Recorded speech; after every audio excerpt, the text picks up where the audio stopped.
यूं ही नहीं ताज ताज बन जाता है। शिल्पकारों का हुनर और चुनिंदा संगमरमर ताज को नायाब बनाते हैं। कुछ ऐसे ही चुनिंदा जगहों से बस खास ही चुनकर लाता हूँ।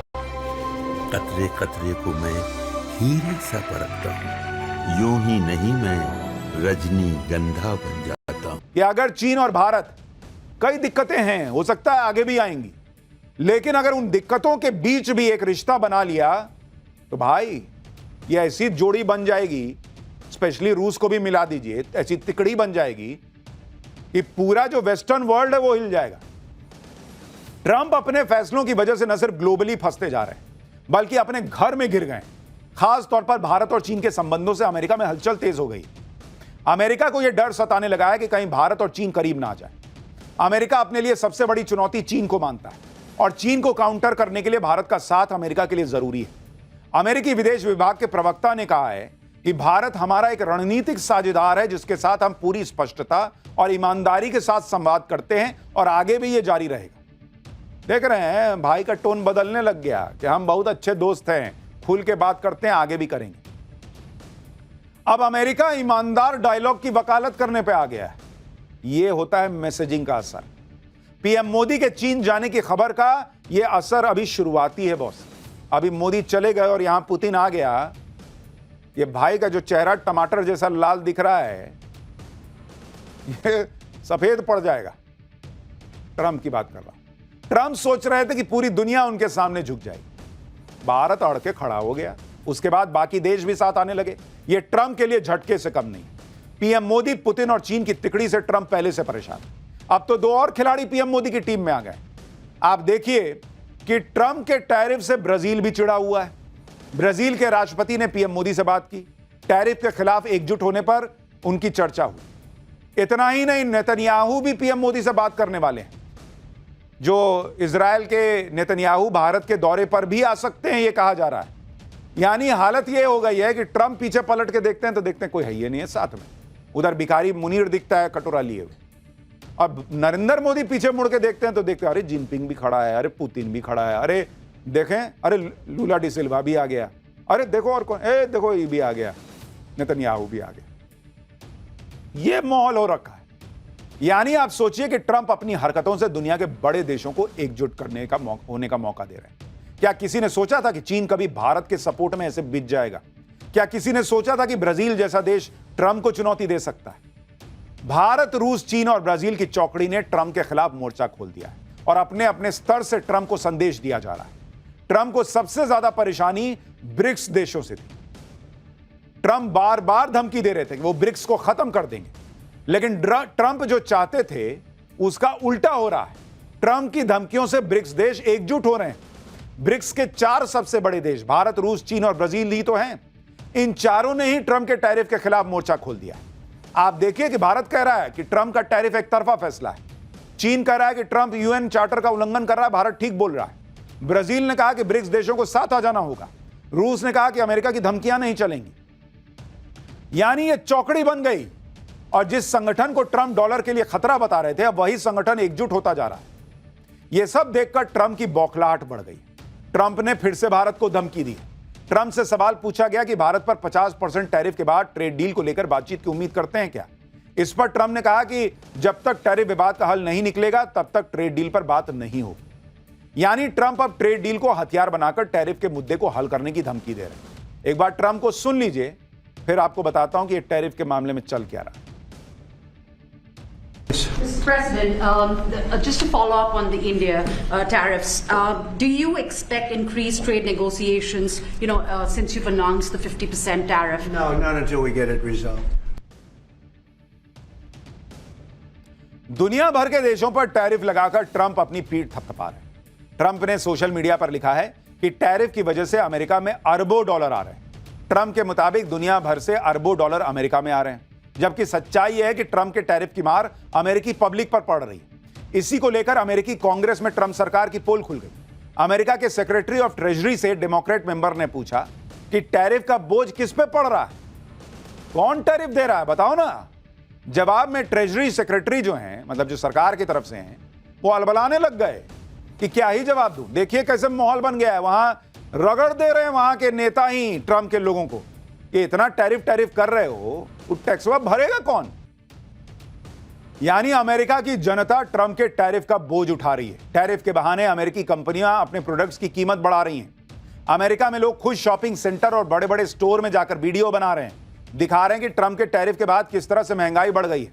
आप भी देखिए कि वॉलमार्ट स्टोर में पहले के मुकाबले चीजें कितनी महंगी हो गई हैं। वहां लोग दिखा रहे हैं कि देखो कैसे जो प्राइस टैग लगा होता है उसमें नीचे दाम लिखा था, उसको फाड़ के ऊपर नया महंगा दाम लिख दिया गया। देखिए पब्लिक वीडियो बना बना के डाल रही है अमेरिका में। और जो हमने पाठशाला में आपको बताया था वही अमेरिका में दिख रहा है। पब्लिक वीडियो बना बना के डाल रही है बॉस कि $11 की चीज अब $12 की हो गई है। $19 का बैग अब $25 का मिल रहा है। ऑलमोस्ट $4, $5 हर चीज में कीमत बढ़ गई है। यानी डोनाल्ड ट्रंप की सनक का असर और उसका खामियाजा अमेरिकी पब्लिक को उठाना पड़ रहा है।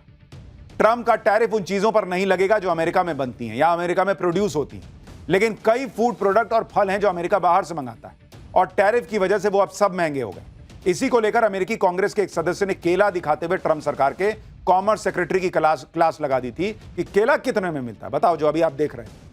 ट्रंप के टैरिफ की वजह से अमेरिका में महंगाई के साथ साथ डिप्रेशन और टेंशन भी बढ़ रहा है। एक सर्वे के मुताबिक अमेरिका में 33% लोगों ने कहा कि घर के सामान की बढ़ती कीमतों से वो तनाव में। $30,000 सालाना आय वाले 64% लोगों ने कहा कि बढ़ती कीमत से वो तनाव में। अमेरिका में लोग पैनिक में आकर खरीदारी कर रहे हैं कि कहीं सामान फिर महंगा ना हो जाए। यह है डोनाल्ड ट्रंप का हाल। ट्रंप के टैरिफ की वजह से अमेरिकी कंपनियों की भी हालत खराब है। फोर्ड मोटर जो अमेरिका की बड़ी कार कंपनियों में से एक है, उसे ट्रंप के टैरिफ की वजह से मोटा नुकसान हो रहा है। वो भी तब जब फोर्ड दूसरी कार कंपनियों की तुलना में सबसे ज्यादा गाड़ियां अमेरिका में ही बनाती है, फिर भी उस पर टैरिफ लग रहा है जिससे फोर्ड को नुकसान हो रहा है। आप देखिए कि फोर्ड ने पिछले साल अमेरिका में 18 लाख गाड़ियां बनाई। फोर्ड के प्लांट में 57,000 अमेरिकी लोग नौकरी करते हैं। पिछले 3 महीने में फोर्ड ने टैरिफ के तौर पर $800 मिलियन यानी 7,000 करोड़ रुपए चुकाए। टैरिफ की वजह से फोर्ड के मुनाफे में $3 बिलियन यानी 26,000 करोड़ रुपए से ज्यादा की कमी आएगी। फोर्ड का मानना है कि ट्रंप का टैरिफ कंपनी के लिए बड़े झटके की तरह है और डोनाल्ड ट्रंप को लग रहा है कि वो पैर पटकेंगे, दुनिया हिल जाएगी। अरे दुनिया नहीं हिल रही बॉस। डोनाल्ड ट्रंप सोचते हैं मैं आऊंगा, मैं अभी और टैरिफ लगा दूंगा, मैं हिस्सा कर दूंगा, मैं हिस्सा कर। अरे नहीं हो रहा भाई, नहीं हो रहा, समझ जाओ अभी। खैर पाठशाला में अब अगला चैप्टर जिसमें आपको बताता हूं पीएम मोदी का सनातनियों को नया गिफ्ट। राम मंदिर के बाद अब वो भव्य मंदिर बनाने का काम शुरू हो गया कि मन देखिएगा तो गदगद हो जाएगा। बिहार में वो मंदिर बनवा रहे हैं पीएम मोदी जो बंगाल में ममता दीदी की नींद उड़ा देगा क्या। अब इसका चैप्टर खोलता हूं। प्रधानमंत्री पद की शपथ लेने के बाद से ही नरेंद्र मोदी देश की सांस्कृतिक, धार्मिक और आध्यात्मिक विरासत को सहेजने और संवारने में जुटे। काशी विश्वनाथ कॉरिडोर, उज्जैन में महाकाल कॉरिडोर, केदारनाथ का जीर्णोद्धार और अयोध्या में भव्य राम मंदिर का निर्माण मोदी ने करवाया। और अब पीएम मोदी ने बिहार के सीतामढ़ी में माता सीता का भव्य जानकी मंदिर बनवाने का काम शुरू करवा दिया, जिसका आज अमित शाह ने भूमि पूजन भी कर दिया। इस जानकी मंदिर की सबसे बड़ी खासियत यह होगी कि इसे अयोध्या में राम मंदिर की तर्ज पर तैयार किया जाएगा। यानी पहले राम मंदिर बना, अब माता सीता का भव्य मंदिर बनने जा रहा है और इसके पूरे परिसर को भी राम मंदिर परिसर की तरह ही विकसित किया जाएगा, जो श्रद्धालुओं के लिए एक प्रमुख धार्मिक केंद्र बनेगा। इससे सनातनी श्रद्धालु गदगद है, लेकिन मोदी के विरोधियों को इसमें भी दिक्कत हो रही है। कह रहे हैं कि बिहार चुनाव से ठीक पहले मोदी सीता माता का मंदिर क्यों बनवा रहे हैं। अरे तो आप बनवा देते इतने सालों में। बिहार में सीता माता का मंदिर बनता देख बंगाल में ममता बनर्जी को भी बेचैनी हो रही होगी। इसकी भी वजह है जो आगे बताऊंगा। लेकिन सीतामढ़ी में सीता मंदिर की पौराणिक मान्यता क्या है, माता सीता का यह मंदिर कितना भव्य होगा और कब तक बनकर तैयार हो जाएगा, आज आपको सब दिखाऊंगा। लेकिन पहले एक झलक देखिए।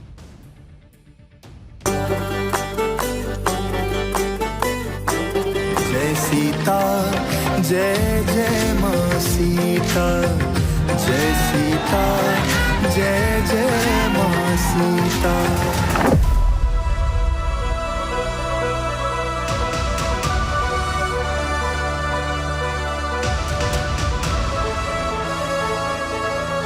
आज मां जानकी के जन्म जहां हुआ, वहां पुनरोद्धार मंदिर का परिसर का समग्र विकास का नींव डालने का काम हुआ है।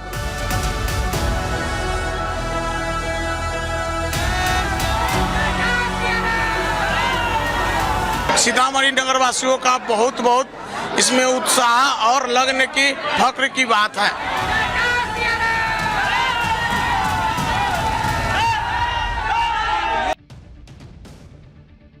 पीएम मोदी ने माता सीता का भव्य मंदिर बनवाने की शुरुआत करके करोड़ों सनातनियों का दिल खुश कर दिया। लेकिन इससे बंगाल के मुख्यमंत्री ममता बनर्जी जरूर परेशान हो, क्योंकि ममता बनर्जी कई बार दावा कर चुकी हैं कि पीएम मोदी जय श्री राम बोलते हैं, जय सिया राम नहीं बोलते। अयोध्या में राम मंदिर के गर्भगृह में माता सीता की मूर्ति न होने पर भी ममता बनर्जी भड़क गई। ममता बनर्जी कहती रहती हैं कि माता सीता का असली सम्मान तो सिर्फ वही करती आई हैं, इसलिए जय सिया राम बोलती है। ममता बनर्जी आरोप लगाती है कि मोदी और बीजेपी वाले श्री राम को माता सीता से श्रेष्ठ मानते हैं, इसलिए जय सिया राम कहने से बचते हैं। लेकिन बिहार में राम मंदिर जैसा भव्य माता सीता का मंदिर बनवाने का काम शुरू करवाकर पीएम मोदी ने बंगाल तक मैसेज दे दिया है कि ममता दीदी का जो नैरेटिव था तो वो सही नहीं था। पुनौरा धाम में माता जानकी मंदिर अयोध्या के राम मंदिर जैसा ही भव्य होगा, जो मां सीता की जन्मभूमि को नई पहचान देगा। मां जानकी मंदिर बनने के बाद कैसा दिखेगा, आप इस वीडियो में देखकर अंदाजा लगा लीजिए। मंदिर के डिजाइन का यह 3D मॉडल बिहार सरकार ने जारी किया है। इसका डिजाइन राम मंदिर से काफी मिलता जुलता है। जानकी मंदिर की ऊंचाई राम मंदिर से 5 फीट कम होगी। यह मंदिर 151 फीट ऊंचा होगा। जानकी मंदिर का डिजाइन भी प्रसिद्ध वास्तुकार पीयूष सोमपुरा ने तैयार किया है, जिन्होंने अयोध्या के राम मंदिर का डिजाइन तैयार किया था। अयोध्या में राम मंदिर की तरह जानकी मंदिर का निर्माण भी नागर शैली में होगा। राम मंदिर की तरह ही जानकी मंदिर के निर्माण में राजस्थान के बंसी पहाड़पुर का गुलाबी बलुआ पत्थर इस्तेमाल होगा। जानकी मंदिर में भी गर्भगृह, यज्ञ मंडप, परिक्रमा पथ होंगे। धर्मशाला, सीता वाटिका, भजन संध्या स्थल समेत पर्यटक सुविधाएं विकसित की जाएंगी। जानकी मंदिर निर्माण के बाद अयोध्या और सीतामढ़ी को सड़क और ट्रेन से सीधे जोड़ा जाएगा। पुनौरा धाम के पुनरुद्धार के बारे में सुनकर साधु संतों से लेकर आम लोगों में गजब का उत्साह है। एक मान्यता है कि नेपाल के जनकपुर में माता सीता का जन्म हुआ था, लेकिन बिहार के सीतामढ़ी को भी माता सीता का पौराणिक जन्म स्थान माना जाता रहा है। पौराणिक कथाओं के मुताबिक राजा जनक ने जब अकाल से पीड़ित अपनी प्रजा को बचाने के लिए जिस भूमि पर हल चलाया था, वो सीतामढ़ी की भूमि थी। हल के जिस नुकीले भाग को सीत कहा जाता है, वो भाग जमीन में दबी धातु से टकराया, जिसके बाद खुदाई करने पर धरती में दबे कलश से एक सुंदर कन्या मिली। राजा जनक ने कन्या का नाम सीता रखा। सीतामढ़ी के जिस स्थान पर देवी सीता का प्राकट्य हुआ था, यानी जहां वो प्रकट हुई थी, उस स्थान का नाम पुनौरा धाम है। पुनौरा धाम के पास देवी सीता को पहली बार जहां रखा गया, स्नान करवाया गया, वहां प्राचीन जानकी मंदिर मौजूद है, जिसके पुनरुद्धार का बीड़ा प्रधानमंत्री नरेंद्र मोदी ने उठाया है। पुनौरा धाम के पुनर्विकास और मां जानकी के भव्य मंदिर निर्माण को 3 साल में पूरा करने का लक्ष्य रखा गया। माता सीता का मंदिर और इसका परिसर कुल 67 एकड़ में होगा, जिसके लिए करीब 890 करोड़ रुपए का बजट तय किया गया है। इसमें 137 करोड़ रुपए पुराने मंदिर और परिसर के विकास पर खर्च होंगे और 728 करोड़ रुपए पर्यटन से जुड़ी विकास योजनाओं पर खर्च होंगे। वैसे तो दुनिया में माता सीता के कई मंदिर हैं, लेकिन कुछ प्रमुख मंदिर हैं जो प्रसिद्ध हैं। इनमें से एक सीतामढ़ी का मंदिर भी है, जिसका पीएम मोदी जीर्णोद्धार करवा रहे हैं। नेपाल के जनकपुर में भी मां सीता का एक मंदिर है, जिसे सीता जी का जन्मस्थान माना जाता है। इसे जनकपुर धाम के नाम से जाना जाता है। हरियाणा के करनाल जिले में भी प्रसिद्ध सीता माई मंदिर है। यह मंदिर करनाल के सीता माई गांव में है। माना जाता है कि यहीं पर माता सीता धरती में समा गई। इसके अलावा श्रीलंका में भी प्रसिद्ध सीता अमम्मन मंदिर है। पौराणिक कथाओं के अनुसार यह मंदिर उस जगह पर है जहां रावण ने माता सीता को बंदी बनाकर रखा था। यह मंदिर नदी के किनारे मौजूद है, जहां विशाल पैरों के निशान हैं, जिनके बारे में मान्यता है कि भगवान हनुमान के पैरों के निशान। तो अब भव्य राम मंदिर के बाद भव्य जानकी मंदिर बनने जा रहा है।